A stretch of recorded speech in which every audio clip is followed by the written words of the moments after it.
Hello everyone, study gate के YouTube channel में आपका स्वागत है। मैं हूं निशांत शर्मा। वीडियो देखने से पहले अगर आपने हमारी एप्लीकेशन डाउनलोड नहीं की, अगर टेलीग्राम चैनल नहीं ज्वाइन किया तो आप ज्वाइन कर लो। बिकॉज तो जाइए टेलीग्राम डाउनलोड कीजिए। एप्लीकेशन हमारी है स्टडी कीड़ा के नाम से प्ले स्टोर पे, उसको डाउनलोड कीजिए और जुड़े रहें स्टडी कीड़ा से। तो चलिए चलते हैं वीडियो के ऊपर।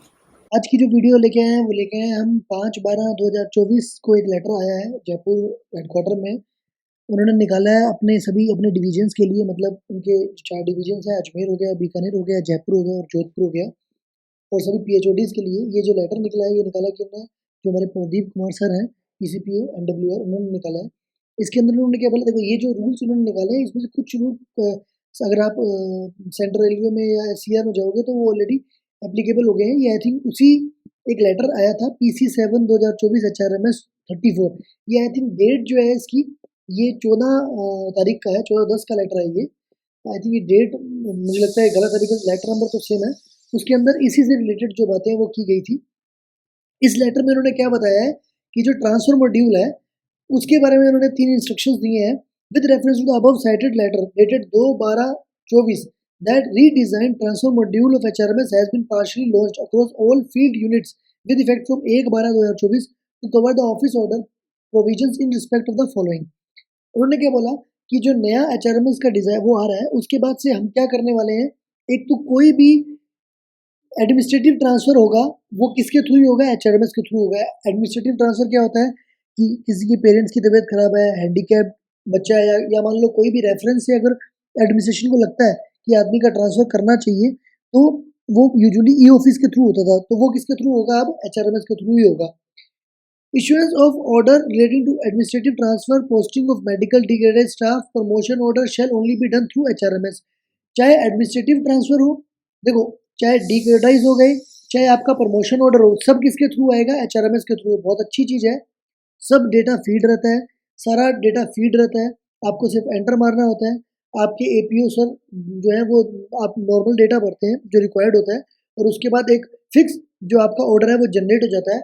अगर आप में से किसी ने म्यूचुअल ट्रांसफ़र लगाया हो या अपने दोस्त का देखा हो, तो उसके अंदर भी जो ऑर्डर ड्राफ्ट होता है वो ऑटोमेटिकली ड्राफ्ट होता है, उसके लिए कुछ फिल करके हमें अपलोड नहीं करना पड़ता। तो उसी चीज़ को उन्होंने बोला कि अभी फिजिकल जो हम काम करते थे, ई ऑफिस में भेजते थे, उसके बाद टाइप करके निकालते थे, वो वाला बंद कर देंगे। एचआरएमएस के थ्रू ही ऑर्डर निकलेगा। उससे फ़ायदा क्या होगा, देखो उससे 2 बहुत बड़े फ़ायदे हैं कि कोई भी ट्रांसफ़र छुपा के नहीं निकाला जा सकता। कई बार ऑर्डर होते हैं, बहुत बहुत केसेस ऐसे होते हैं जिसके अंदर यूनियन ऐसे मैटर निकालती है कि जिसके अंदर रेफरेंस के साथ ट्रांसफ़र कर दिया या प्रायोरिटी सेट नहीं की थी। कभी-कभी गलती भी हो जाती है, गलती से भी ऐसी ऐसी चीज़ें हो जाती हैं कि उनको उनकी प्रायोरिटी सेट नहीं होती, या मान लो किसी ने ट्रांसफ़र लगाया था लेकिन वो फाइल बहुत नीचे रहेगी या मिली नहीं, या किसी ने जो एक्सेल में अपडेट करना था वो अपडेट नहीं किया, डिलीट कर दिया। ऐसे बहुत सारे केसेस होते हैं, बिकॉज़ ट्रांसफ़र्स कभी-कभी 5-5, 8-8 और 10-10 साल पुराने भी होते हैं, उनको भी प्रोसेस करना होता है। तो एचआरएमएस में क्या होगा, आपकी प्रायोरिटी सेट हो जाएगी।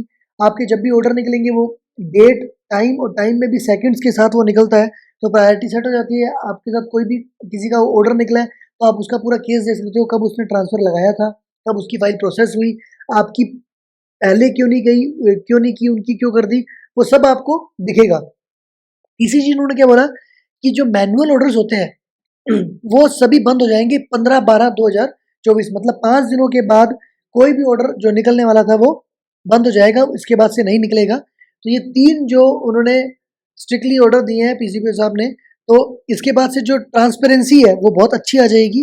एचआरएमएस जो है वो ऑलरेडी बहुत सारी चीज़ें लेके आ चुका है।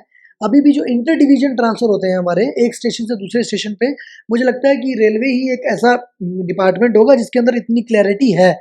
कुछ डिवीजन्स में नहीं है, लेकिन अगर आप सेंट्रल रेलवे में जाओगे या बहुत जगह जाओगे, वहाँ पर प्रायोरिटी सेट है, हर स्टेशन की प्रायोरिटी लगी हुई है। कोई भी मतलब हर डिपार्टमेंट की प्रायोरिटी सेट है, कोई भी बाईपास नहीं कर सकता उनको। अगर किसी को बाईपास करनी है तो वो उनको एडीआरएम के थ्रू या डीआरएम सर के थ्रू उनको आउट ऑफ टर्न बेसिस पे कंकरेंस लेना पड़ता है, जो इतना ईजी नहीं होता। तो वो उस चीज़ को भी एक स्टेप आगे लेके चला जाएगा ये एचआरएमएस मॉड्यूल। तो जैसे ही इसके ऊपर कुछ और नया अपडेट आएगा तो हम जरूर लेके आएंगे। तो इन्होंने तो अभी जो पुराना ऑर्डर लेटर आया था रेलवे बोर्ड का, उसी को लेके अपने सभी डिवीजन्स को ये 3 स्ट्रिक्ट इंस्ट्रक्शंस दे दिए हैं, और होपफुली ऐसे ही बाकी डिवीजन्स में भी ऐसे रूल्स, ऐसे जो रेगुलेशंस है वो जल्दी आ जाएंगे। कुछ और नया लेटर आता है तो हम आपको जरूर अपडेट कर देंगे। इधर आप जुड़े रहें स्टडी कीड़ा से। हम HRMS का जो मॉड्यूल आने वाला है, ट्रांसफर मॉड्यूल, उसके ऊपर पूरी फाइल आपको प्रोसेस करके दिखाएंगे जब जैसे ही मॉड्यूल खुल जाएगा। तो जुड़े रहें स्टडी कीड़ा से और हमारी एप्लीकेशन जरूर डाउनलोड करें। धन्यवाद।